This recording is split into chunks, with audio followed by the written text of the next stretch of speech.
Namasté, béatitude éternelle, qui se dit en sanskrit Nityanandam. Après l'Inde, ça fait un moment que je vous ai plus vu, je suis arrivée là en Suisse. Et puis aujourd'hui j'avais envie de faire une vidéo un peu sur ce qui s'est passé. D'abord j'étais 2 mois en silence en Inde, j'ai pu découvrir mon espace intérieur, qu'est-ce qui se passe dans les sous-courants de pensée. Aujourd'hui j'avais envie de prendre ce sujet sur qu'est-ce que c'est le mental, ou bien en anglais on dit le mind. Alors d'abord, moi je me réfère toujours, en fait mes sources c'est Paramahamsa Nityananda, puis les sources de Paramahamsa Nityananda c'est les Védas. Et qu'est-ce que c'est les Védas? C'est le noyau spirituel du cosmos. Alors moi non plus je sais pas ce que c'est le noyau spirituel du cosmos, mais j'en ai quelques expériences, parce que c'est ça qui est beau avec les Védas, c'est qu'en fait on nous fait comprendre des choses, on enlève petit à petit tout ce qui est l'ignorance en fait. Donc je vais prendre par des définitions. Là j'ai un corps, un corps, et puis ce corps par exemple, pourquoi faire du yoga? Parce que ça prépare le corps d'avoir une plus grande charge énergétique qui peut nous descendre directement du cosmos, parce qu'on est tout le temps relié avec ce cosmos, puis on est la source, qu'on le croit ou qu'on le croit pas. C'est pas parce qu'on l'a pas expérimenté que ça n'existe pas. Donc on part du principe qu'on est la source, ou on est l'esprit. Ça c'est ce que dirait chez nous en Europe, qu'on a été élevé avec une religion abrahamique. Ou encore, c'est l'inconnu, parce qu'on ne sait pas vraiment ce que c'est la source. Les amateurs de science-fiction, ils diraient que Star Wars, il parlerait de la force. Donc, j'ai parlé du corps. Donc, le corps, finalement, c'est là où on habite, finalement. En tout cas, une partie de nous habite. La source, ou l'inconnu, ou la force, c'est je pense, quelque chose de plus proche, c'est la force qui sous-tend cette intelligence de la nature, qui a une force en elle, quoi qu'il arrive, elle continue à pousser, elle continue. On pourrait dire aussi que c'est le prana, cette énergie qui est dans la nourriture qu'on ingère, mais aussi quand on fait des kriyas. Le prana, c'est dans le souffle qu'on inspire, il y a quelque chose de plus léger dedans. Et puis il y a le mental. Alors, comme dirait Paramahamsa Nityananda, qu'est-ce que c'est le mental? Ou si on demande à un psychiatre, qu'est-ce que c'est le mental? Faites l'expérience. Le mental, je l'ai micro-analysé, le mien en tout cas, ces temps. J'ai vu qu'il pouvait me servir pour vivre sur la Terre. Donc si je dois aller de Genève à Fribourg, j'ai plusieurs possibilités, puis je vais planifier. Puis je vais utiliser mon mental. Ou bien il va m'aider à comment vivre sur la planète Terre. Pour organiser, c'est un organisateur, un planificateur. Mais le mental, c'est pas seulement ça. Le mental, c'est aussi là où on a mis toutes nos résistances. Chaque fois qu'on dit j'ai pas envie, je veux pas. Ou bien aussi, ça peut être les jugements, les opinions. Ça peut être la difficulté à rentrer dans quelque chose de nouveau. Et souvent, on croit qu'on est ce mental. On peut être un observateur qui voit le mental agir. Ou bien il nous emmène. Souvent, on le voit, par exemple, dans Krishna et Arjuna. Alors Arjuna, il est là pour combattre des ennemis, et puis il a des chevaux.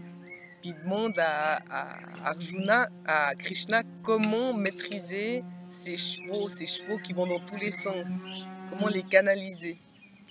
C'est là que je reconnecte, je fais le pas avec la source, en fait. En tout cas, la source, c'est là que viennent nos décisions. quand on a une décision forte, on prend une décision, s'y tenir. Hein, la décision, elle ne vient pas du mental. Qu'est-ce qui casse notre décision? Le mental qui résiste, puis qui va nous dire tu ne vas jamais arriver, ou bien t'es nul. En fait, je pourrais dire nous aussi, parce que j'ai aussi mon mental qui résiste. C'est pour ça que ces temps, j'ai commencé à le micro-analyser, parce qu'il y a des choses que j'arrivais pas à changer. Puis je me suis dit, qu'est-ce qui se met en action quand je veux, par exemple, me lever à 4 heures du matin, puis que le sommeil, que je me dis encore 5 minutes, puis je me réveille, c'est 8 heures. Donc j'ai commencé à voir ce qui se met en place. La première décision, c'est la décision, elle se fait dans l'immédiateté. Puis tout ce qu'on met au second plan, on sait que c'est le mental qui se met en action. C'est pour ça que je vous encourage à déjà étudier. Quand c'est que vous êtes dans votre corps physique, quand vous avez mal quelque part dans le corps physique, quand vous prenez une décision, quand vous ne la suivez plus, puis après on abandonne, on voit ces décisions qu'on prend en début d'année, qu'on veut faire du sport, qu'on va faire ci, qu'on va faire ça, et puis 15 jours plus tard, on se rend compte qu'on n'a rien suivi. Puis carrément, on abandonne.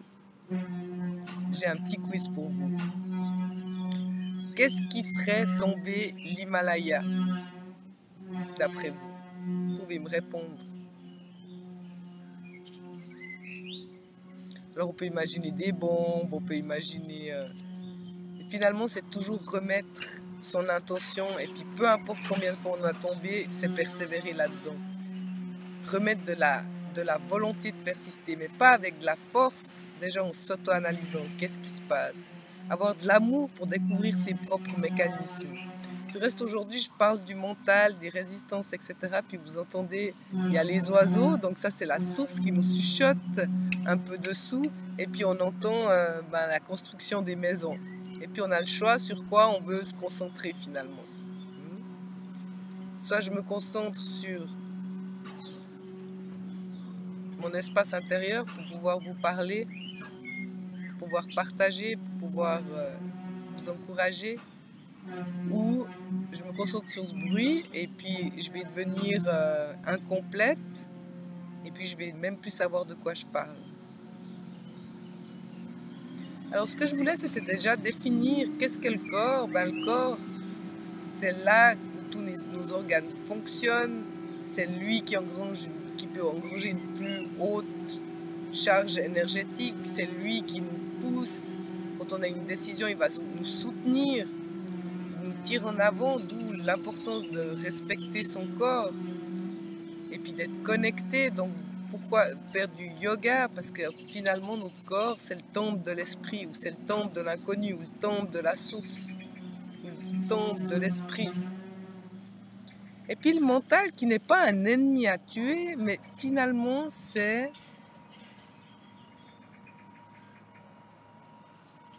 l'assujettir à nos décisions. Au début, quand on va prendre une décision, le mental, il va sortir toutes ces petites armes pour nous faire craquer, parce qu'il dit « Oh, t'as craqué plein de fois ». Puis il a peur de s'assujettir quelque part. C'est une espèce de grand arbre avec plein de tentacules qu'on a nourri, puis on a tellement trahi la parole qu'on s'est donnée à soi-même que lui-même n'y croit plus. Donc c'est le mental qui se mord la queue. Alors que je suis en train de vous proposer de dire, prenez la décision depuis l'espace de la source.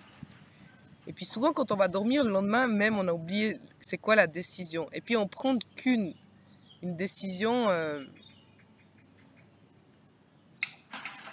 Par exemple, moi là, j'ai décidé de faire un changement de conscience. C'est-à-dire de pouvoir